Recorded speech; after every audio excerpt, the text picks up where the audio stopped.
to completely rewrite growth management. In this state, we have a state comprehensive plan, and pretty much if you want to put in a 7-Eleven on the corner and Palm Bay says, yep, good spot for 7-Eleven, somebody at the state has to say, yeah, it's a good idea, or no, it's not a good idea. Whose job is that? Why would we care? This is a fact. A gentleman in Monroe County down in the Keys was denied his permit for a pool, not because Monroe said no. They said yes, but because DEP said no. What?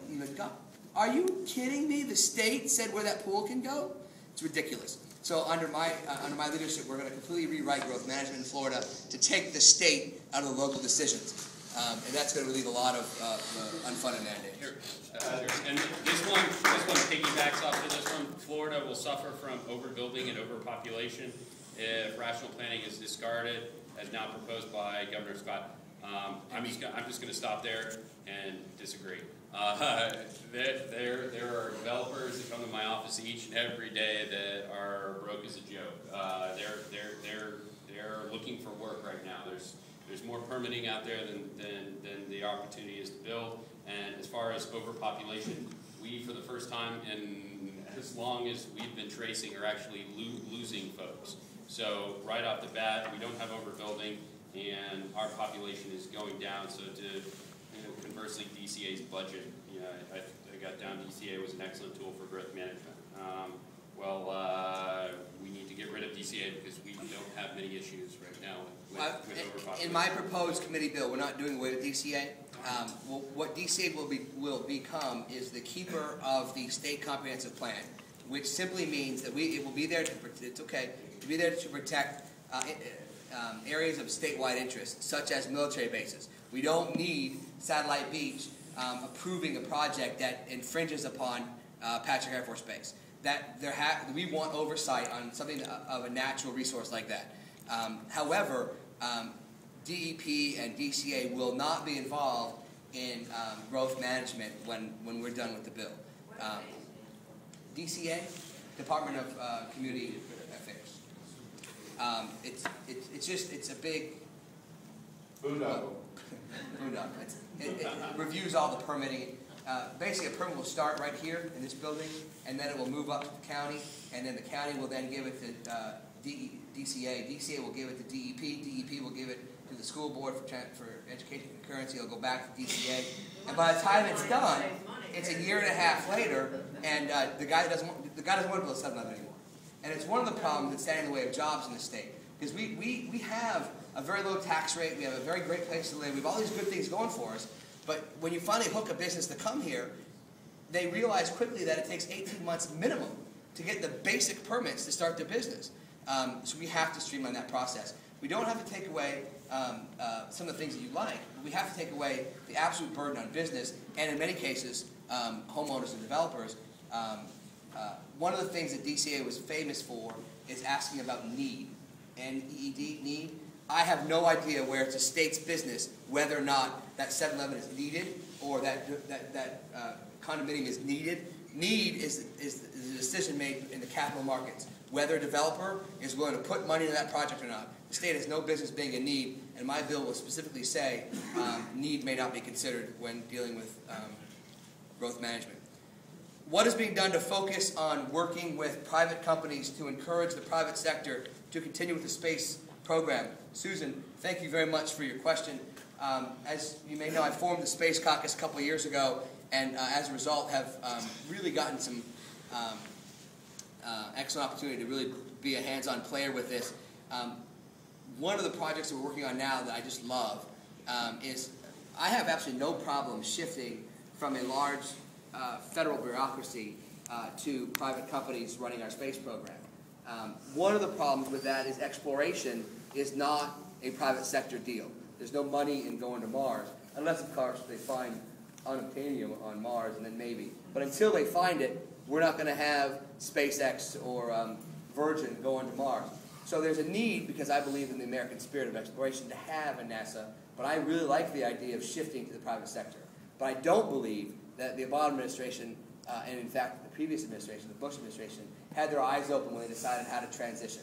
They basically did such a government job. Close it, and in about 15 years, reopen it. That's the plan. And that plan stinks. Because in that 15 years, all the brain trust that we've established over 50 years of spaceflight is going to India. Period. And they're not, and in 15 years, they're not coming back here to reopen the Ares 17 project or whatever we're at. A project I'm working with right now is really exciting. The space shuttle is not broken. We know that, right? Locals, we know it's not broken. We know it's not some old piece of junk, right? That the administration tried to make us believe over the past few years. It's not a piece of junk. It has a 2% failure rate versus a Soyuz rocket that we're going to put our astronauts on with a 2.5% failure rate. So we're downgrading from the safer rocket to a lesser safe rocket. So the current proposal that I'm working with, and it's getting some traction, is to have instead of mothballing the space shuttles and putting them in museums, sell them. Sell them to Boeing, sell them to Lockheed Martin. Let them take those rockets, privatize them, and continue to fly. Because here's my biggest fear. My biggest fear is this. Keep in mind the space station was designed knowing the space shuttle existed. Remember a few months ago, the air handler on the space station broke? You remember that? Just me, the nerds? All right. For those of us who remember, an air handler broke. Well, don't worry, there was a backup. So they pulled the air handler off, put the new one on. But that's it. There's no other backup. If a space shuttle doesn't run, currently it's the only system that can bring equipment back from the space station. You can't put equipment on the Soyuz capsule, only humans. So their scientists can't figure out what happened to that air handler. In short, what that means is that if the next one breaks, it's done. They get into the Soyuz capsule, they evacuate the space station, and it's over.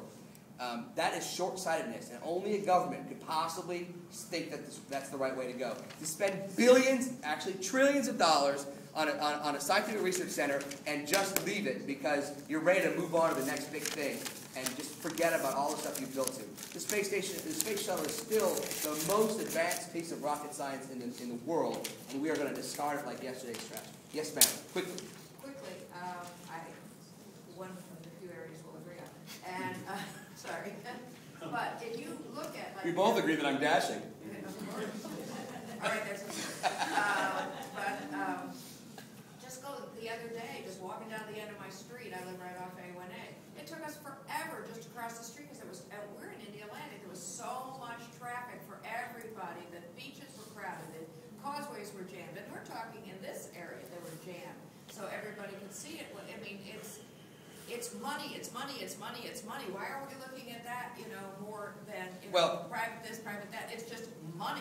Look, I would never say to keep the shuttle flying for the economic development impact, although I love it and it's great for us. But that's not enough of a reason. I think that there's a very big reason to keep that shuttle flying, and specifically, I hate what we've done with the short-sightedness that only government can come up with. John? Okay, I'm going to try to mix these two, Patrick and Bill here.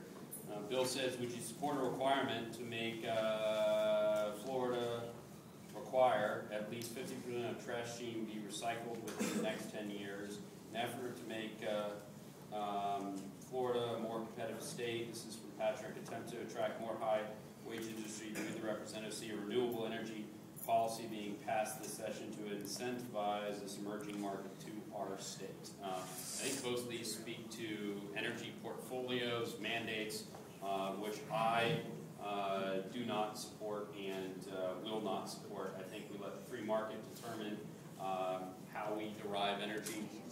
We open up a little more streamlined policy making when it comes to nuclear, as we have in the Crystal Lake area that Progress is doing, and we go from there. Now, a couple of Rich's bills and things I would support is tax incentives for businesses to come in to grab up any of these retiring or laid off NASA workers, as we have in areas, these tax incentives that to employ folks to help with these emerging markets, but to require that a certain percentage, 20% is what I think was brought up last time, I just think is unfair to the consumer, because we're going to see energy prices rise, and during these tough economic times, I think the consumer is more concerned, or I am as a consumer, and from what I hear from folks, they're more concerned about light working than where that necessarily comes from one way or the other. Do you want to respond to the portfolio standards? Yeah. Hi, my name is Sita, and I'm here from Satellite Beach. I really appreciate your meeting. This is my first time at a meeting like this. I just want to back up a little bit because I'm going to leave when everybody else leaves. These ladies talked about the need for care for people with depression They talked Okay, about wait, what? NASA, well, hold on. They The talked about- question was there, Hold did on, I, well, I'm sorry, these were questions on solar, so I kind of was expecting It solar. all adds up. That I noticed that if there's a subject that you agree with, you let people speak. While they were speaking about care for the elderly and, the smoking, I'm a nurse also, people with smoking problems and COPD and all that in the nursing homes and hospitals, somebody says something to the effect, because you took away their cigarettes. Everything you talked about tonight is about people. It's about people losing their jobs. It's about people losing their rights. It's about cuts to Social Security, Medicare, and Medicaid. All of these things we have to deal with as a problem as a community. There's nothing to laugh about when someone asks about mental health care. Because eventually, when you lose a job with the Space Center, you're going to need mental health care. Eventually, when you lose a job in education, you're going to need care from the community. So I think, unfortunately, when we speak, we all speak collectively about making cuts and what is good for the community and what's not. It's not all about business. It's not all about paying taxes. It's about people. And I hear different people saying different things. And I own a business. When you can smart and you can do what you feel, you're a school teacher, you're very fortunate to have health care. A lot of people don't. You're fortunate to have a job because of us. A lot of people don't. But when you start talking about NASA and the Space Center and education and Medicare and Medicaid and mental health and whatnot, think about what you're saying. You're affecting the entire community. So what's good for one segment of the society is not good for the other. There's got to be common ground. And when you go to Tallahassee, what you should be telling people is live within your means. Yes, good for you. We got to go through a couple more again because it's that time. If you have a question, just put it on a card. That's why.